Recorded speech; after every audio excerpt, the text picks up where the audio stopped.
आपके पास मात्र कुछ ही घंटे बचे हुए हैं। कुछ ही घंटे के बाद आप फिर से एग्जाम हॉल में बैठेंगे और आपके सामने प्रश्न पत्र जारी किया जाएगा ज्योग्राफी यानी भूगोल का। और आपको पता है कि बिहार बोर्ड एग्जाम से पहले मॉडल सेट यानी मॉडल पेपर जारी करता है और उस मॉडल सेट यानी मॉडल पेपर से लगभग same to same question board exam में उठा के पूछ देता है। तो आप 2022 में एग्जाम दे रहे हैं, तो आज हम लोग जो इस वीडियो में जो कवर करेंगे वो 2022 का जो मॉडल सेट है यानी मॉडल पेपर है बिहार बोर्ड द्वारा जो जारी किया गया, उसके अंतर्गत जितने सारे क्वेश्चन हैं वो सभी क्वेश्चन को हम लोग डील करेंगे, सॉल्व करेंगे। तो वीडियो को लाइक नहीं किए तो प्लीज वीडियो को लाइक कर देंगे और अपने दोस्तों में जम करके शेयर कर देंगे, क्योंकि कुछ ही घंटे बचे हुए हैं। पेशेंस के साथ आप एग्जाम दे रहे हैं और आपका एग्जाम भी बहुत अच्छा जा रहा है और अच्छा आप प्रदर्शन कर रहे हैं, आपकी तैयारी बहुत बेस्ट है। ठीक है, तो ये सारे क्वेश्चंस को याद रखने का प्रयास करेंगे। तो चलिए स्टार्ट करते हैं। सबसे फर्स्ट क्वेश्चन आपका स्क्रीन पर, निश्चयवाद संकल्पना का प्रतिपादन किसने किया? ऑप्शन आपके सामने दिया गया है। देखिए ये जो किए थे ग्रिफिथ टेलर साहब, यानी ग्रिफिथ टेलर साहब ने नव निश्चयवाद संकल्पना का प्रतिपादन किया था। ये भी क्वेश्चन आपको कवर करा दिया गया है। जो रेगुलर स्टूडेंट हैं वो उनको पता होगा कि ये क्वेश्चन कितना बार हम लोग रिवाइज कर लिए हैं, मतलब कितना बार हम लोग इसको कवर कर लिए। ठीक है,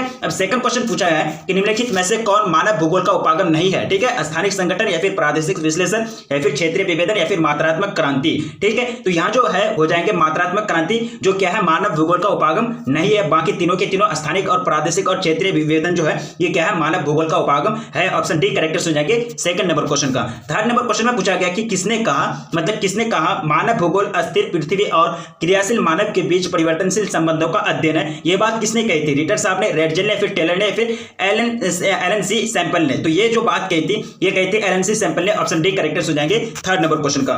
फोर्थ नंबर क्वेश्चन में पूछा है कि सैन्य भूगोल मानव भूगोल के किस क्षेत्र का उपक्षेत्र है? ठीक है, सामाजिक भूगोल या फिर जनसंख्या भूगोल या फिर आर्थिक भूगोल या फिर राजनीतिक भूगोल? तो ये जो हो जाएंगे क्या हो जाएंगे राजनीतिक भूगोल हो जाएंगे। सैन्य भूगोल क्या है? सैन्य भूगोल मानव भूगोल के किस क्षेत्र का उपक्षेत्र है? तो राजनीतिक भूगोल। ऑप्शन डी करेक्ट हो जाएंगे फोर्थ नंबर क्वेश्चन का। नेक्स्ट देखेंगे क्वेश्चन करा कि निम्नलिखित में से कौन क्षेत्र सघन जनसंख्या वाला है? भूमध्य सागरीय, ध्रुवीय या फिर मरुस्थलीय या फिर दक्षिण पूर्वी एशिया? तो ये हो जाएंगे दक्षिण पूर्व एशिया ने। ऑप्शन डी करेक्ट हो जाएंगे पांचवा नंबर क्वेश्चन का। ठीक है, ये सभी क्वेश्चन को आपको कवर करा दिया गया है, आप चैनल के प्लेलिस्ट में जाकर के देख सकते हैं। ठीक है, देखिए 6 नंबर क्वेश्चन पूछा गया है कि निम्नलिखित में कौन जन स्थानांतरण का प्रतिकर्ष कारक नहीं है? प्रतिकर्ष कारक किसका तरफ से आता है? प्रकृति का तरफ से आता है। बाढ़ हो गया, उसके बाद जलवायु हो गया, महामारी हो गया, बेरोजगारी हो गया, ये सब क्या है प्रतिकर्ष कारक है। ये जो आपका अपकर्ष कारक है, अपकर्ष कारक आकर्षित करता है, जैसे कि उच्च वेतन, अच्छी शिक्षा, अच्छी सुविधा, ये सब क्या है अपकर्ष कारक है। ऑप्शन ए करेक्ट हो जाएंगे, ये प्रतिकर्षक कारक नहीं है। 7वें नंबर क्वेश्चन में पूछा गया कि जनसंख्या वृद्धि दर सर्वाधिक है अफ्रीका में या फिर एशिया में, फिर उत्तर अमेरिका में या फिर दक्षिणी अमेरिका में? तो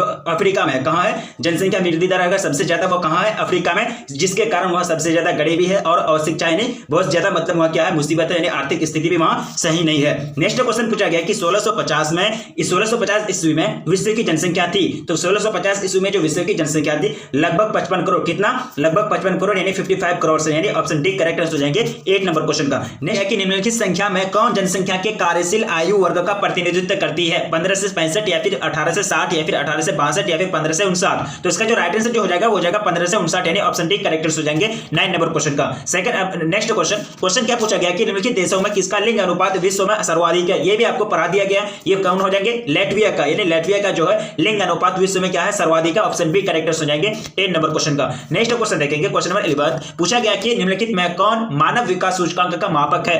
स्वास्थ्य, शिक्षा या फिर संसाधनों तक पहुंच या फिर उपयुक्त सभी? तो ये क्या हो जाएंगे उपयुक्त सभी, यानी एसडीआई रिपोर्ट कैसे तैयार की जाता है कि किसी भी देश का नागरिक में ये देखा जाता है कि उसकी स्वास्थ्य स्थिति कैसी है, शिक्षा का स्थिति कैसा है, उनके संसाधनों तक पहुंच कैसी है, तो ये सारा चीज का आकलन किया जाता है, तभी एसडीआई रिपोर्ट तैयार किया जाता है ना। तो तीनों ये क्या हो जाएंगे उपयुक्त सभी, यानी तीनों के तीनों क्या हो जाएंगे उपयुक्त सभी, यानी तीनों के माध्यम से एसडीआई रिपोर्ट यानी मानव विकास सूचकांक तैयार किया जाता है। ऑप्शन डी करेक्ट हो जाएंगे 11वें नंबर क्वेश्चन का। नेक्स्ट क्वेश्चन देखेंगे क्वेश्चन नंबर 12 में पूछा गया कि निम्नलिखित विद्वानों में किसने मानव विकास सूचकांक प्रतिपादित किए? तो डॉक्टर महबूब उल हक। कौन? डॉक्टर महबूब उल हक कहां के हैं? पाकिस्तान के हैं, पाकिस्तानी अर्थशास्त्री थे, वहां के वित्त मंत्री भी रह चुके हैं और ये अमर्त्य सेन के साथ इनकी अच्छी खासी दोस्ती थी। ऑप्शन सी करेक्ट हो जाएंगे 12 नंबर क्वेश्चन का। नेक्स्ट क्वेश्चन देखेंगे क्वेश्चन पूछा गया कि मानव विकास सूचकांक में विश्व के निम्नलिखित देशों में किसकी कोटि उच्चतम है? ये भी आपको पढ़ा दिया गया। नॉर्वे की। किसकी? नॉर्वे की, ना कि ऑस्ट्रेलिया, नीदरलैंड या फिर जर्मनी की। तो सबसे ज्यादा अगर उच्च कोटि है मानव विकास सूचकांक में तो एसडीआई रिपोर्ट में किसकी है? नॉर्वे की। ऑप्शन ए करेक्ट हो जाएंगे 13 नंबर क्वेश्चन का।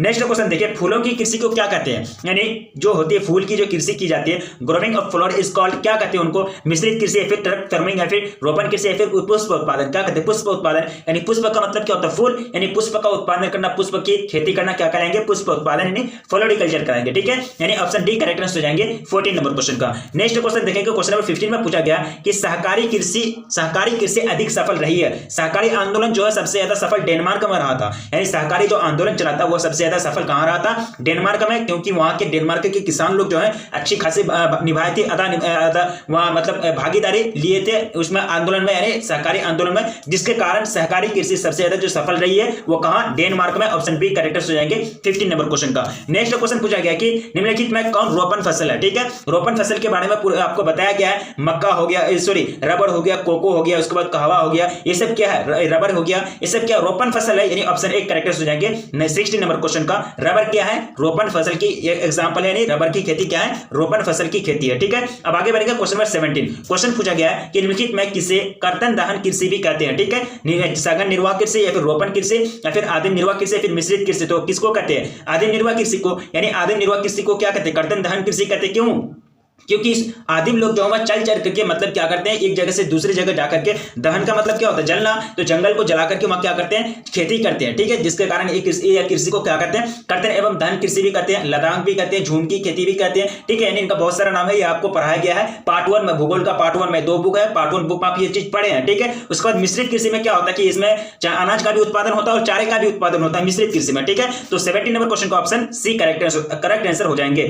नेक्स्ट क्वेश्चन पूछा गया है कि निम्नलिखित में कौन द्वितीयक आर्थिक क्रियाकलाप है, ठीक है। यानी द्वितीयक आर्थिक क्रियाकलाप खेती या फिर आखेटन या फिर व्यापार या फिर लौह प्रगलन, तो ये जो लौह और प्रगलन है यानी आयरन स्मेल्टिंग, ये क्या है, सेकेंडरी इकोनॉमिक एक्टिविटी है, ये क्या है, सेकेंडरी इकोनॉमिक एक्टिविटी है आयरन स्मेल्टिंग, यानी लौह प्रगलन क्या है, द्वितीयक आर्थिक क्रियाकलाप है। बाकी खेती, उसके बाद आखेट, उसके बाद व्यापार, ये क्या है, मतलब खेती, उसके बाद आखेट जो है ये क्या है, प्राथमिक, उसके बाद व्यापार जो ये तृतीयक हो जाएंगे, ठीक है। तो 18 नंबर क्वेश्चन का ऑप्शन डी करेक्ट आंसर हो जाएंगे। नेक्स्ट क्वेश्चन पूछा गया कि निम्नलिखित में कौन कृषि आधारित उद्योग है, ठीक है। यानी कृषि से जो उद्योग कृषि से कच्चा माल प्राप्त करता है वही होता है कृषि आधारित उद्योग, ठीक है। तो सीमेंट उद्योग या फिर लौह इस्पात उद्योग या फिर चमड़ा उद्योग या फिर जूट उद्योग, तो जूट यानी पटसन जिसको बोलते हैं, तो जूट उद्योग जो है क्या है, कृषि आधारित उद्योग है, क्योंकि जूट की जो प्राप्ति होती है वो किस क्षेत्र से, कृषि क्षेत्र से प्राप्ति होती है। ऑप्शन डी करेक्ट आंसर हो जाएंगे 19 नंबर क्वेश्चन का। नेक्स्ट क्वेश्चन देखेंगे 20 नंबर क्वेश्चन पूछा गया कि निम्नलिखित में कौन वन आधारित उद्योग है, ठीक है। यानी वन आधारित उद्योग जो वन पर डिपेंड रहेगा, यानी वन के जो लकड़ी होते हैं, जो भी पेड़ पौधे होते हैं उस पर डिपेंड रहेगा, उसको क्या कहेंगे, वन आधारित उद्योग कहेंगे। तो कागज जो बनाया जाता है ना, तो कागज अगर बनता है तो पेड़ काट करके पेड़ का तना से उसका लुगदी तैयार किया जाता है, उसी से क्या किया जाता है, कागज का निर्माण किया जाता है, कागज तैयार किए जाते हैं। तो कागज जो उद्योग है ये क्या आधारित उद्योग हो जाएंगे, वन आधारित उद्योग। ऑप्शन ए करेक्ट आंसर हो जाएंगे 20 नंबर क्वेश्चन का। 22 क्वेश्चन करा कि निम्नलिखित में कौन पंचम क्रियाकलाप है, ठीक है। यानी आउटसोर्सिंग या फिर हंटिंग या फिर फार्मिंग या फिर ट्रेड, तो यहाँ जो पंचम क्रियाकलाप हो जाएंगे वो क्या हो जाएंगे, बाह्य संरचना हो जाएंगे, खेती, उसके बाद आखेट, ये प्राथमिक क्रियाकलाप है, उसके बाद व्यापार जो है तृतीय क्रियाकलाप है, ठीक है। तो बाह्य संरचना जो है क्या है, पंचम क्रियाकलाप है। ऑप्शन डी करेक्ट आंसर हो जाएंगे 22 नंबर क्वेश्चन का, ठीक है। नेक्स्ट क्वेश्चन पूछा गया कि रेल मार्ग के जाल का सघनतम घनत्व कहां पाया जाता है। ये हाल ही में बुक 2 यानी भूगोल जो है, यानी भूगोल का 2 पार्ट है, बुक 2 यानी बुक 2 से ये आपका क्वेश्चन लिया गया है कि रेल मार्ग के सघन जाल यानी रेल मार्ग के जाल का सघनतम घनत्व कहां पाया जाता है, चीन में, भारत में या फिर जर्मनी में या फिर संयुक्त राज्य अमेरिका में। तो यूएसए में, संयुक्त राज्य अमेरिका में। ऑप्शन डी करेक्ट आंसर हो जाएंगे 23 नंबर क्वेश्चन का। नेक्स्ट क्वेश्चन पूछा गया कि वृहद ट्रक मार्ग संबंधित है, ठीक है। यानी great trunk road is related, यानी वृहद ट्रक मार्ग जो संबंधित है ये किससे है, उत्तरी अटलांटिक समुद्री मार्ग से या फिर भूमध्य सागर हिंद महासागर मार्ग से या फिर उत्तम आशांतरिक महासागर से या फिर उत्तम उत्तरी प्रशांत समुद्री महासागर से, ठीक, यानी समुद्री मार्ग से, ठीक है। तो ये जो रिलेटेड है ये उत्तरी अटलांटिक समुद्री मार्ग से, यानी ऑप्शन ए करेक्ट आंसर हो जाएंगे 24 नंबर क्वेश्चन का। नेक्स्ट क्वेश्चन पूछा गया कि निम्नलिखित में कौन आंतरिक समुद्री पतन नहीं है, ठीक है। निम्नलिखित में कौन आंतरिक समुद्री पतन नहीं है, कोलकाता, मैनचेस्टर, एथेंस या फिर मेम्फिस, ये जो हो जाएंगे एथेंस, क्या हो जाएंगे एथेंस। एथेंस से क्या है कि आंतरिक समुद्री पतन नहीं है, ऑप्शन सी करेक्ट आंसर हो जाएंगे 25 नंबर क्वेश्चन का। देखिए नेक्स्ट क्वेश्चन पूछा गया कि लेनिनग्राद यानी लेनिनग्राद किस प्रकार का पतन है। लेनिनग्राद जो वह किस प्रकार का पतन है, किस प्रकार का पोर्ट है, कौन सा टाइप है इसका, यानी पोर्ट कौन सा टाइप का है, ठीक है। विस्तृत पतन या फिर वाणिज्यिक पतन या फिर औद्योगिक पतन या फिर इनमें से कोई नहीं। तो 26 नंबर क्वेश्चन का जो राइट आंसर जो हो जाएगा वो हो जाएगा औद्योगिक पतन, यानी लेनिनग्राद किस प्रकार का पतन है, औद्योगिक पतन है, यानी इंडस्ट्रियल पोर्ट है। ऑप्शन सी करेक्ट आंसर हो जाएंगे 26 नंबर क्वेश्चन का। क्वेश्चन करा कि विश्व व्यापार संगठन का मुख्यालय कहां है, यानी वर्ल्ड ट्रेड ऑर्गेनाइजेशन जो है WTO, इसका जो मुख्यालय हेडक्वार्टर कहां है वो आपसे पूछा जा रहा है। ठीक है, जेनेवा में, वियना में, या फिर न्यूयॉर्क में, या फिर वाशिंगटन में। तो ये जो इसका जो हेडक्वार्टर है जेनेवा में है। कहां है? जेनेवा में। ऑप्शन ए करेक्ट आंसर हो जाएंगे 27 नंबर क्वेश्चन का। चैनल टनल जोड़ता है, ये क्वेश्चन आपको बार बार रिपीट कराया गया है। चैनल टनल जोड़ता है पेरिस को लंदन से, या फिर लंदन को बर्लिन से, बर्लिन को पेरिस से, या फिर बार्सिलोना को बर्लिन से। ठीक है, तो इसका जो राइट आंसर जो हो जाएगा 28 नंबर क्वेश्चन का वो हो जाएगा पेरिस को लंदन से, यानी ऑप्शन ए करेक्ट आंसर हो जाएंगे। चैनल टनल जोड़ता है पेरिस को लंदन से जोड़ता है। ठीक है, अब नेक्स्ट क्वेश्चन देखेंगे 29। क्वेश्चन कराया कि निम्नलिखित दक्षिण अमेरिकी देशों में कौन ओपेक का सदस्य है। ठीक है, यानी ओपेक आप जानते हैं organisation of petroleum exporting countries, यानी organisation of petroleum exporting countries, इनका जो हेडक्वार्टर है वियना में है, यानी ओपेक का जो हेडक्वार्टर है वो कहां है? वियना में है। और इनकी स्थापना 1949 में हुई थी ना, हाँ 1949 में इनकी स्थापना हुई थी। और इसके सदस्य सऊदी अरब हो गया, उसके बाद UAE हो गया, वेनेजुएला हो गया, उसके बाद कतर हो गया, ईरान हो गया, इराक हो गया। तो यानी जो एक्सपोर्टिंग करती है, यानी जो अपना कच्चा तेल का निर्यात करता है, कच्चा तेल बेचते हैं, वही सारे कंट्रीज का ये क्या है, मतलब संगठन है ओपेक। ठीक है, तो यहाँ क्या क्वेश्चन करा है कि निम्नलिखित दक्षिण अमेरिकी देशों में से कौन ओपेक का सदस्य है। ठीक है, तो वेनेजुएला जो है वो क्या है? ओपेक का सदस्य है। ऑप्शन डी करेक्ट आंसर हो जाएंगे 29 नंबर क्वेश्चन का। ठीक है, नेक्स्ट क्वेश्चन देखेंगे 30 नंबर क्वेश्चन। क्वेश्चन करा कि लैटिन अमेरिकन, क्या करा कि लैटिन अमेरिकन इंटीग्रेशन एसोसिएशन का मुख्यालय कहां है। ठीक है, जकार्ता में, मिन्स्क में, या फिर मोंटेवीडियो में, या फिर ब्रुसेल्स में। तो ये जो हेडक्वार्टर है इसका मोंटेवीडियो में। कहां है? यानी लैटिन अमेरिकन इंटीग्रेशन एसोसिएशन का जो मुख्यालय है, जो हेडक्वार्टर है वो कहां है? मोंटेवीडियो में। ऑप्शन सी करेक्ट आंसर हो जाएंगे 30 नंबर क्वेश्चन का। नेक्स्ट क्वेश्चन सॉल्व करेंगे। क्वेश्चन पूछा गया कि निम्नलिखित आर्थिक क्रियाओं में कौन ग्रामीण अधिवासियों से संबंध है। ठीक है, क्या करा क्वेश्चन के निम्नलिखित आर्थिक क्रियाओं में कौन ग्रामीण अधिवासियों से संबंधित है? प्राथमिक, द्वितीयक, या फिर तृतीयक, या फिर चतुर्थक। तो इसका जो राइट आंसर जो हो जाएगा वो हो जाएगा प्राथमिक क्रियाकलाप, यानी खेती जो है, यानी खेती क्रियाकलाप किससे संबंधित है? ग्रामीण क्षेत्र में कौन सा काम होता है? खेती का काम होता है, पशुचारण का काम होता है, आखेट का काम होता है। तो ये सब क्या है? प्राथमिक क्रियाकलाप है। ऑप्शन ए करेक्ट आंसर हो जाएंगे 31 नंबर क्वेश्चन का। नेक्स्ट क्वेश्चन करा कि निम्नलिखित में कौन औद्योगिक नगर है। ठीक है, यानी which of the following is an industrial town. औद्योगिक नगर, सांस्कृतिक नगर, ये सारा चीज आपको पढ़ाया गया है। पीटर्सबर्ग जो हो जाएंगे वो क्या हो जाएंगे? औद्योगिक नगर हो जाएंगे। क्या हो जाएंगे? पीटर्सबर्ग औद्योगिक नगर हो जाएंगे, यानी ऑप्शन बी करेक्ट आंसर हो जाएगा 32 नंबर क्वेश्चन का। ठीक है, नेक्स्ट क्वेश्चन देखिए।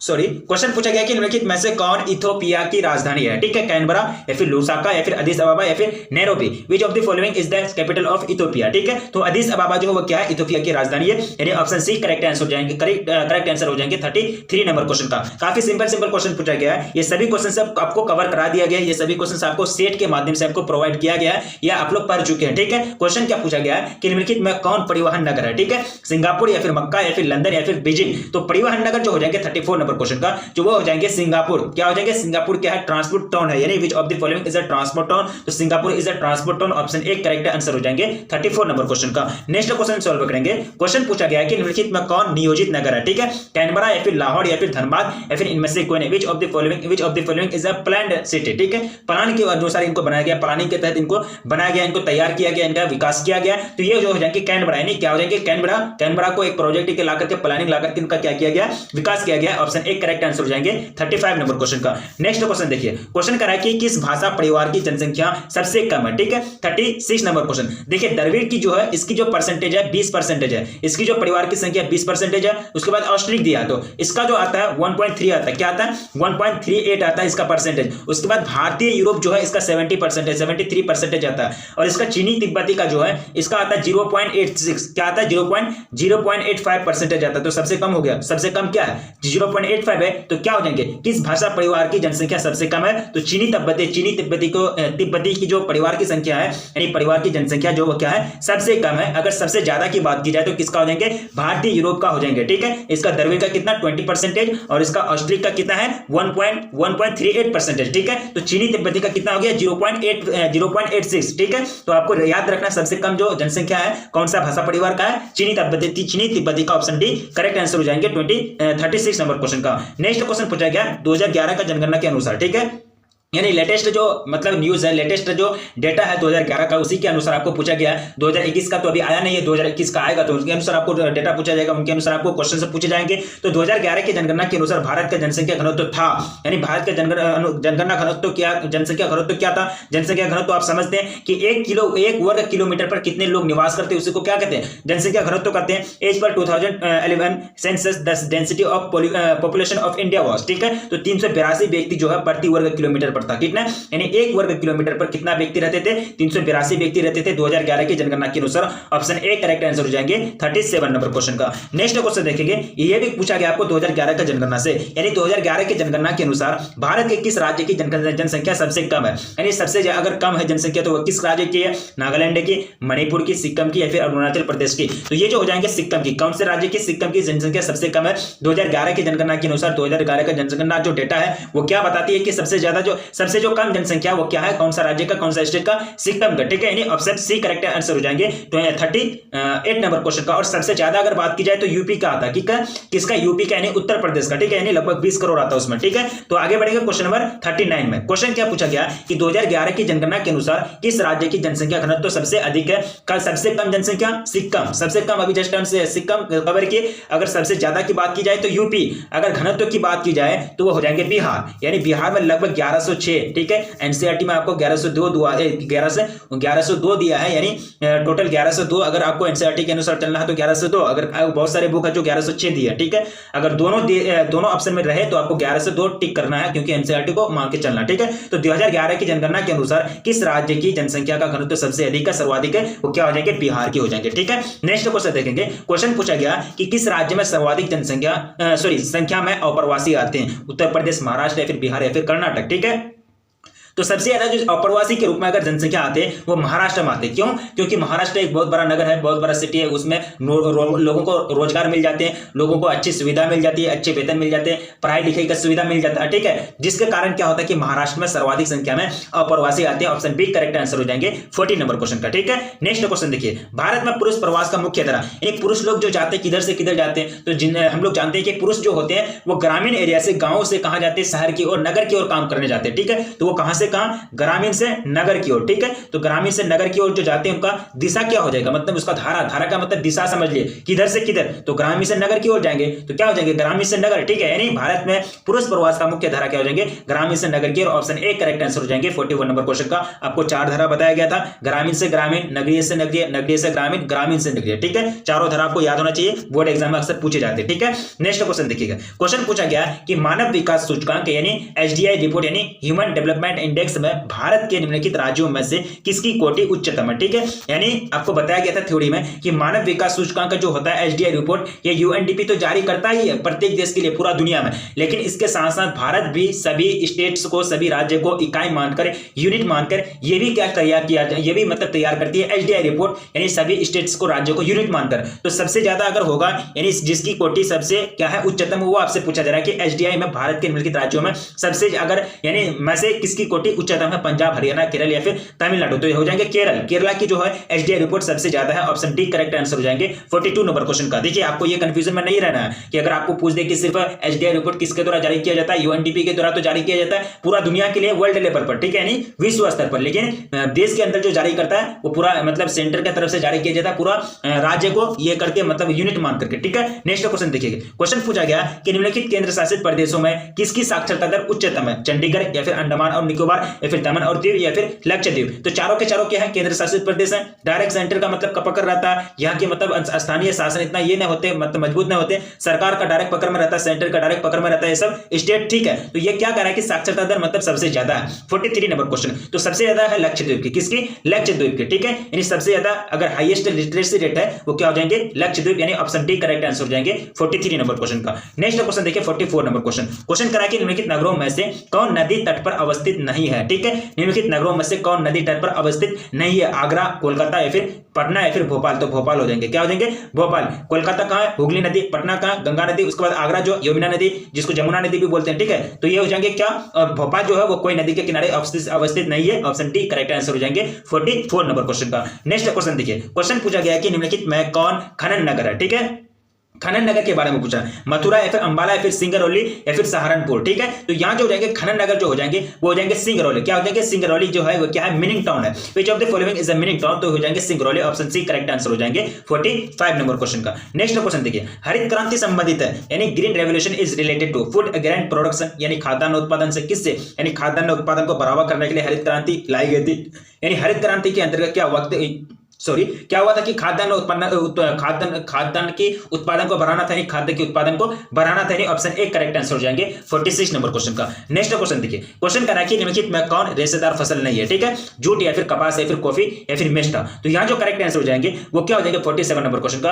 कॉफी क्या है? रेशेदार फसल है? नहीं। कपास हो गया, जूट हो गया, उसके बाद मेस्टा हो गया, ये सब क्या है? रेशेदार फसल है। इससे रेशे की प्राप्ति की जाती है, तरह तरह के कपड़े बनाए जाते हैं, तरह तरह के सामान बनाए जाते हैं। कॉफी जो वो क्या है? रेशेदार फसल नहीं है। ऑप्शन सी करेक्ट आंसर हो जाएंगे 47 नंबर क्वेश्चन का। नेक्स्ट क्वेश्चन पूछा गया कि निम्नलिखित राज्यों में कौन चाय उत्पादक नहीं है? ठीक है, केरल, असम या फिर पश्चिम बंगाल या फिर राजस्थान। तो राजस्थान हो जाएंगे। असम भी चाय का उत्पादन सबसे ज्यादा करता है, केरल भी, उसके बाद पश्चिम बंगाल भी। तो 48 नंबर का क्वेश्चन राइट आंसर क्या हो जाएगा? राजस्थान। यानी राजस्थान जो वो चाय उत्पादन नहीं करता है, चाय उत्पादक नहीं है। ऑप्शन डी करेक्ट आंसर हो जाएंगे 48 नंबर क्वेश्चन का। नेक्स्ट क्वेश्चन पूछा गया कि निम्नलिखित में कौन खाद्यान्न है? ठीक है, निम्नलिखित में कौन खाद्यान्न है? Which among the following is a food grain? ठीक है, गन्ना या फिर कॉफी या फिर मक्का या फिर चुकंद। तो मक्का क्या है? एक खाद्यान्न फसल है, यानी मक्का क्या है? एक खाद्यान्न फसल है। ऑप्शन सी करेक्ट आंसर हो जाएंगे 49 नंबर क्वेश्चन का। नेक्स्ट क्वेश्चन पूछा गया निम्नलिखित में यानी निम्नलिखित राज्यों में कौन कपास उत्पादक नहीं है? गुजरात, हरियाणा या फिर आंध्र प्रदेश या फिर हिमाचल प्रदेश। यानी कपास का उत्पादन कौन राज्य नहीं करता? तो ये जो है हिमाचल प्रदेश नहीं करता है। यानी हिमाचल प्रदेश जो क्या है? कपास उत्पादक राज्य नहीं है। बाकी हरियाणा, गुजरात और आंध्र प्रदेश में क्या होता है कि कपास का उत्पादन होता है। ऑप्शन डी करेक्ट आंसर हो जाएंगे 50 नंबर क्वेश्चन का। नेक्स्ट क्वेश्चन देखेंगे 51 नंबर क्वेश्चन पूछा गया कि निम्नलिखित में कौन भारत का सबसे लंबा राष्ट्रीय राजमार्ग है? ठीक है, NH27 या फिर NH44 या फिर NH6 या फिर इनमें से कौन है? तो ये जो हो जाएंगे NH44। क्या हो जाएंगे? NH44 भारत का सबसे बड़ा क्या है? लंबा, मतलब सबसे ज्यादा बड़ा राष्ट्रीय राजमार्ग है, सबसे लंबा राष्ट्रीय राजमार्ग यानी NH है, यानी नेशनल हाईवे है। अगर बात की जाए, अगर NH7 दिया रहे आपको ऑप्शन में, NH44 नहीं दिया रहे, तो NH7 आपको ठीक करना है, क्योंकि NH7 पहले नाम था इसका क्या? NH44 का नाम पहले NH7 था, बाद में इसको NH44 कर दिया गया है। और ये जो है कश्मीर से लेकर यानी श्रीनगर यानी जम्मू कश्मीर से लेकर के कन्याकुमारी तक जाती है। ये NH44 ये भारत का सबसे बड़ा मतलब सबसे लंबा राष्ट्रीय राजमार्ग है। ऑप्शन बी करेक्ट आंसर हो जाएंगे 51 नंबर क्वेश्चन का। ठीक है, अब नेक्स्ट क्वेश्चन देखेंगे। क्वेश्चन पूछा गया कि जल है, जल क्या है? जैव संसाधन है या फिर अजैव है या फिर अनवीकरण या फिर इनमें से कोई नहीं। ठीक है, आपके सामने राइट आंसर हो जाएगा, वो हो जाएगा इनमें से कोई नहीं। ऑप्शन डी करेक्ट आंसर हो जाएंगे 52 नंबर क्वेश्चन का। नेक्स्ट क्वेश्चन देखिए, क्वेश्चन कह रहा है कि केंद्र सरकार का हरियाली प्रोजेक्ट संबंधित है। ठीक है, तो हरियाली प्रोजेक्ट जो संबंधित है, हरियाली प्रोजेक्ट को लाकर के केंद्र सरकार ये करने की कोशिश की थी कि ग्रामीण क्षेत्र में जो वर्षा जल जो बर्बाद हो जाता है, जो भी जल होते हैं वो उसको इकट्ठा करना, यानी वर्षा जल को इकट्ठा करके तालाब बना करके, घड़ा बना करके उनको इकट्ठा करके इस्तेमाल करने के लिए मतलब सिखाना ग्रामीण लोगों को, ताकि ग्रामीण लोगों को खेती करने में या फिर कृषि करने में कोई दिक्कत ना हो, कोई प्रॉब्लम ना हो। तो एक तरह से ट्रेनिंग दी जाती थी, वहां वो लोगों को सिखाया जाता था हरियाली प्रोजेक्ट के अंतर्गत। ठीक है, यानी हरियाली प्रोजेक्ट का मेन जो पर्पस है, मेन जो उद्देश्य है वो क्या है कि ग्रामीण क्षेत्र में वर्षा जल का संग्रहण करना और उसको खेती के लिए और दैनिक जीवन के इस्तेमाल करने के लिए उसको उपयोग करना। ठीक है, यानी इस्तेमाल करना, यानी उपयोग करना। ठीक है, तो ये हुआ हरियाली प्रोजेक्ट है। तो हरियाली प्रोजेक्ट किससे, यानी जल संरक्षण से, किससे हो जाएंगे? जल संरक्षण से। ऑप्शन बी करेक्ट आंसर हो जाएंगे 53 नंबर क्वेश्चन का। नेक्स्ट क्वेश्चन देखिए, क्वेश्चन कराए कि निम्नलिखित में कौन ऊर्जा का अनवीकरणीय स्रोत है? तापीय ऊर्जा या फिर जल विद्युत ऊर्जा या फिर पवन ऊर्जा या फिर सौर ऊर्जा। तो ऊर्जा का अनवीकरणीय स्रोत जो होगा क्या हो जाएंगे? तापीय ऊर्जा हो जाएंगे, नवीकरणीय जो हो जाएंगे जल विद्युत भी हो जाएंगे, पवन ऊर्जा भी हो जाएंगे और सौर ऊर्जा। यानी ठीक है, इसका राइट आंसर क्या होगा? ऑप्शन ए करेक्ट आंसर हो जाएंगे 54 नंबर क्वेश्चन का। नेक्स्ट क्वेश्चन देखिए, क्वेश्चन कराए कि हीराकुंड परियोजना, क्या करा कि हीराकुंड परियोजना अवस्थित है ओडिशा में या फिर छत्तीसगढ़ में या फिर मध्य प्रदेश में या फिर झारखंड में। तो ये जो प्रोजेक्ट अवस्थित है ये कहां है? ये ओडिशा में। कहां है? ओडिशा स्टेट में। ऑप्शन ए करेक्ट आंसर हो जाएंगे 55 नंबर क्वेश्चन का। नेक्स्ट क्वेश्चन पूछा गया कि निम्नलिखित राज्यों में किस में काकरापाड़ा यानी काकरापाड़ नाभिकीय ऊर्जा केंद्र अवस्थित है? ठीक है, तो ये गुजरात में। कहां है? गुजरात में है, यानी काकरापाड़ नाभिकीय ऊर्जा जो सेंटर है यानी एटॉमिक पावर सेंटर जो कहां लोकेटेड है? गुजरात स्टेट में। ऑप्शन सी करेक्ट आंसर हो जाएंगे 56 नंबर क्वेश्चन का। नेक्स्ट क्वेश्चन देखिए, क्वेश्चन पूछा गया कि क्षेत्रीय तांबा क्षेत्र किस राज्य में आता है? ठीक है, यानी किस राज्य में स्थित है? मध्य प्रदेश, झारखंड या फिर गुजरात या फिर राजस्थान। तो ये जो है ये कहां है? राजस्थान में आता है। यानी क्षेत्रीय तांबा क्षेत्र कहां आते हैं? राजस्थान के अंतर्गत आते हैं। ऑप्शन डी करेक्ट आंसर हो जाएंगे 57 नंबर क्वेश्चन का। ठीक है, नेक्स्ट क्वेश्चन पूछा गया कि बोकारो इस्पात केंद्र कहां है? ठीक है, यानी बोकारो इस्पात केंद्र है क्या है? मिश्रित क्षेत्र है या फिर निजी क्षेत्र है या फिर सार्वजनिक क्षेत्र है या फिर इनमें से कोई नहीं। तो ये जो है बोकारो इस्पात केंद्र ये है सार्वजनिक क्षेत्र। क्या है? सार्वजनिक क्षेत्र है, यानी पब्लिक सेक्टर है, यानी option D option C correct answer हो जाएंगे 58 नंबर क्वेश्चन का। क्वेश्चन पूछा गया कि निम्नलिखित कोयला खदानों में, क्या कह रहा है कि निम्नलिखित कोयला खदानों में कौन झारखंड में नहीं है, बोकारो या फिर गिरिडीह या फिर झरिया या फिर सिंगरौली। तो ये जो सिंगरौली है ये झारखंड में नहीं आता है, बोकारो हो गया, गिरिडीह हो गया, उसके बाद झरिया हो गया, ये सब क्या झारखंड के अंतर्गत आते हैं, तीनों के तीनों प्लेस। बाकी सिंगरौली जो है ये झारखंड के अंतर्गत नहीं आते, यानी सिंगरौली कोयला खदान झारखंड में नहीं है। ऑप्शन डी करेक्ट आंसर हो जाएंगे 59 नंबर क्वेश्चन का। नेक्स्ट क्वेश्चन पूछा गया कि निम्नलिखित राज्यों में से किस में प्रमुख तेल क्षेत्र स्थित है, ठीक है, राजस्थान, बिहार या फिर असम या फिर तमिलनाडु। तो क्या हो जाएंगे, ये हो जाएंगे असम हो जाएंगे, यानी असम का डिगबोई तो सुने होंगे, असम का डिगबोई तेल उत्पादन क्षेत्र के लिए काफी महत्वपूर्ण है, काफी फेमस है, काफी प्रसिद्ध है। और यहाँ जो है असम में बहुत दिन से मतलब तेल उत्पादन होता था और असम पर ही मतलब ज्यादा डिपेंड था मतलब पूरे देश, ठीक है। बाद में मुंबई हाई का भी पता चला, मुंबई हाई से भी तेल का उत्पादन किया जाने लगा, यानी तेल निकाले जाने लगे, ठीक है। तो असम हो जाएंगे ऑप्शन सी करेक्ट आंसर हो जाएंगे 60 नंबर क्वेश्चन का, ठीक है।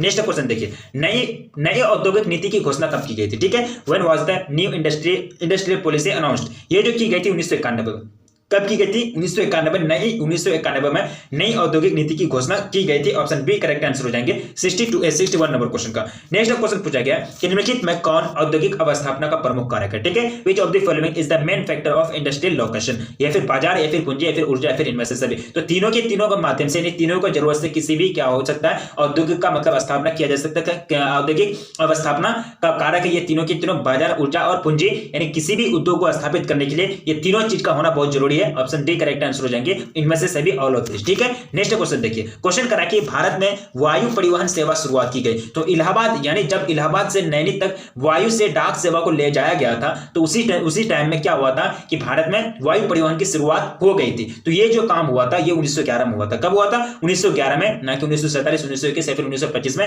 राइट आंसर क्या हो जाएंगे, 1911 में भारत में वायु परिवहन सेवा की शुरुआत हुई थी, ठीक है। Air transport in India was introduced हो जाएंगे क्या, 1911, ठीक है, यानी 1911 यानी 1911। ऑप्शन बी करेक्ट आंसर हो जाएंगे, ठीक है। 64 नंबर क्वेश्चन क्या करा कि निम्नलिखित में कौन पूर्व मध्य रेलवे का मंडल मुख्यालय है, ठीक है। इलाहाबाद, कोलकाता या फिर गोरखपुर या फिर हाजीपुर, ठीक है। Which of the following is the headquarters of east central railway zone, ठीक है। तो ये हो जाएंगे हाजीपुर हो जाएंगे। हाजीपुर जो क्या है, ईस्ट सेंट्रल रेलवे जोन है, यानी इसका हेडक्वार्टर है। क्या है, हेडक्वार्टर कौन है, Hajipur. Option D correct answer हो जाएंगे 64 नंबर क्वेश्चन का। नेक्स्ट क्वेश्चन पूछा गया कि उत्तर दक्षिण गलियारा जोड़ता है, यानी उत्तर दक्षिण गलियारा NH44 की बात की जा रही है। NH44 जिसको पुराना नाम NH7 है, ठीक है। तो NH7 किसको कहां से किसको जोड़ता है, अभी मैं इसी वीडियो में बोला। तो ये जो हो जाएंगे, ये श्रीनगर को कन्याकुमारी से जोड़ती है, यानी जम्मू कश्मीर श्रीनगर को कहां से कहां तक, श्रीनगर को कन्याकुमारी से जोड़ने का काम करती है NH44 यानी NH7, जिसको क्या कहते हैं, उत्तर दक्षिण गलियारा कहते हैं, ठीक है। यानी ऑप्शन सी करेक्ट आंसर हो जाएंगे 65 नंबर क्वेश्चन का। नेक्स्ट क्वेश्चन देखेंगे, क्वेश्चन कह रहा है कि तुतीकोरिन पत्तन स्थित है, तुतीकोरिन पत्तन स्थित है केरल में या फिर तमिलनाडु में या फिर कर्नाटक में या फिर आंध्र प्रदेश में। तो ये जो स्थित है ये कहां है, तमिलनाडु स्टेट में आता है। तुतीकोरिन पत्तन यानी Tuticorin port is located in Tamil Nadu. Option B correct answer हो जाएंगे 66 नंबर क्वेश्चन का। अम्ल वर्षा का कारण, यहां आपको कंफ्यूजन नहीं होना है, अम्ल वर्षा का कारण जल प्रदूषण हो जाता है, नहीं, ऐसा गलती नहीं करना है। अम्ल वर्षा किसको कहते हैं, जैसे कि अगर वायु में कार्बन डाइऑक्साइड जिसको CO2 बोलते हैं, CO यानी कार्बन मोनोऑक्साइड, उसके बाद कार्बन, नाइट्रोजन वगैरह, ऐसा नहीं, जहरीली गैस अगर फैल जाएंगे तो जहरीली गैस फैलने से क्या होता है कि वायु प्रदूषण हो जाता है। और वायु प्रदूषण हो जाता है तो जब बारिश होने लगती है तो वो बारिश का जो बूंद है, नहीं, बारिश का पानी ये गैस में मिश्रण हो जाता है, यानी ये गैस में, धूलकण में एक तरह से मिश्रित हो जाता है वो बारिश का पानी, और ये सब गैस, ये CO2 हो गया, NO2 हो गया, उसके बाद CO कार्बन मोनोऑक्साइड हो गया, ये सब जो होते हैं उसमें मिल जाते हैं, जिसके कारण क्या हो जाता है कि अम्ल वर्षा हो जाता है। उसमें वर्षा का जो होता है वो अम्ल टाइप का होता है, नहीं एसिड टाइप का हो जाता है, उसी को क्या कहते हैं, अम्ल वर्षा कहते हैं। तो अम्ल वर्षा का कारण हो जाएगा वायु प्रदूषण, cause of acid rain is air pollution. Option C correct answer हो जाएंगे 67 नंबर क्वेश्चन का, ठीक है। 68 क्वेश्चन कह रहा है कि 2010 से 11 में, यानी 2010 से 11 के बीच में निम्नलिखित में से कौन भारत का सबसे बड़ा व्यापारिक भागीदार था, ठीक है। जर्मनी, चीन या फिर UAE या फिर संयुक्त राज्य अमेरिका। तो ये हो जाएंगे चाइना, यानी चाइना के साथ 2010 से 11 के बीच भारत का अच्छा रिलेशन था व्यापारिक दृष्टि से, यानी व्यापारिक साझेदार था। सबसे बड़ा व्यापारिक साझेदार कौन था, चाइना था भारत का 2010 से 11 के बीच। इससे पहले UAE था, इससे पहले यानी 2010 से चाइना से पहले कौन था, UAE यानी यूनाइटेड अरब अमीरात था, ठीक है। यानी ऑप्शन बी करेक्ट आंसर हो जाएंगे 68 नंबर क्वेश्चन का। नेक्स्ट क्वेश्चन सोल्व करेंगे। क्वेश्चन काफी सिंपल पूछा गया कि ध्वनि प्रदूषण का प्रमुख स्रोत है। उद्योग हो जाएंगे, उद्योग से भी बहुत सारे मशीन चलते हैं, बहुत सारे मोटर चलते हैं, तो उद्योग से भी ध्वनि प्रदूषण होता है। मोटर वाहन से तो होता ही है, लाउड स्पीकर से तो होता ही है। इनमें से सभी, all of this, the main source of noise pollution is industry, motor vehicle या फिर loud speaker, all of this. तो क्या हो जाएंगे? ऑल ऑफ दिस हो जाएंगे। ऑप्शन डी करेक्ट आंसर हो जाएंगे 69 नंबर क्वेश्चन का। प्रतिकर्षक कारक और अपकर्षक कारक उत्तरदायी है, ठीक है।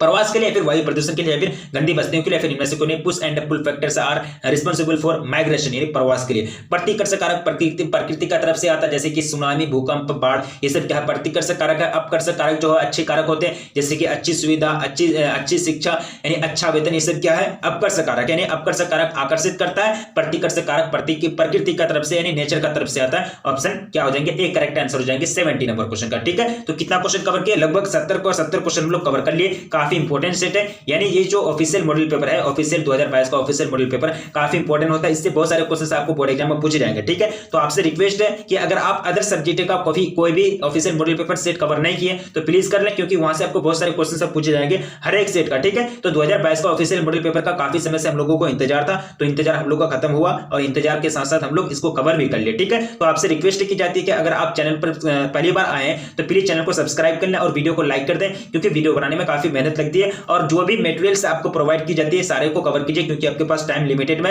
और अच्छी तैयारी करनी है। अच्छा मार्क्स लाने के लिए अच्छा कॉन्ट्रैक्ट यानी अच्छा मटेरियल से मिलना बहुत जरूरी होता है, वो जो आपको यहाँ प्रोवाइड की जाती है, ठीक है। तो चैनल को सब्सक्राइब कर लें, अपने दोस्तों में एक बार जान करके शेयर कर दें, वीडियो को भी लाइक कर दें और पहली बार आए तो एक बार कमेंट करके बताइए कि कैसा लगा, नहीं लगा। और ये सब चीज कवर करना बहुत जरूरी होता है, ठीक है। तो जो भी नोटिफिकेशन आपको मिलेंगे, वैसे भी नोटिफिकेशन नहीं मिलता है, नोटिफिकेशन जो होता है वो लिमिटेड में हो गया। अगर 3 वीडियो अगर अपलोड होंगे चैनल में तो आपको 3 नोटिफिकेशन मिलेंगे। अगर चौथा वीडियो आ जाएंगे तो वो आपको नोटिफिकेशन नहीं मिलेगा। इसलिए आप क्या करेंगे? टेलीग्राम से जुड़ जाएंगे, टेलीग्राम का लिंक आपको दे दिया जाएगा, या फिर टेलीग्राम में जाके सर्च करेंगे तनु क्लासेस तो आपको मिल जाएंगे कि टेलीग्राम में आपको ज्वाइन हो जाना है, ठीक है। क्योंकि आप टाइम लिमिटेड में अच्छी तरह से थोड़ा तैयारी करनी है। हम लोग का तो पूरा तरह से हम लोग थ्योरी पढ़ लिए हैं, थ्योरी पूरा तरह से हम लोग का कंप्लीट हो गया, 2-4 चैप्टर बाकी है वो भी हम लोग का कंप्लीट हो जाएगा, ठीक है। तो रखिए अपना ख्याल, मिलेंगे फिर।